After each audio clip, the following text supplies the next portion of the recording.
10 ஆண்டுகளுக்கு பிறகு கோவை போத்தனூர் செட்டிப்பாளையம் குளத்திற்கு தண்ணீர் வந்துள்ளதால் பொதுமக்களும் விவசாயிகளும் மகிழ்ச்சி.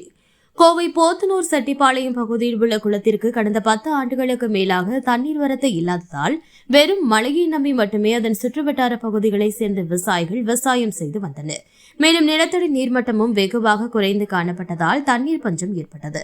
அதனைத் தொடர்ந்து அந்த பகுதியைச் சேர்ந்த பொதுமக்களும் விவசாயிகளும் தொடர்ந்து மாவட்ட நிர்வாகத்திற்கும் தமிழக அரசிற்கும் குளத்திற்கு தண்ணீர் கொண்டு வருவது தொடர்பாக கோரிக்கைகளை முன்வைத்து வந்தனர்.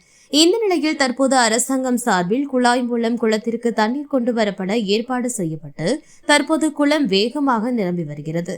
இந்த நிலையில் 10 ஆண்டு போராட்டத்திற்கு பிறகு குளத்திற்கு தண்ணீர் வந்ததால் அப்பகுதியைச் சேர்ந்த பொதுமக்களும் விவசாயிகளும் அரசாங்கத்திற்கு நன்றி தெரிவித்துள்ளனர்.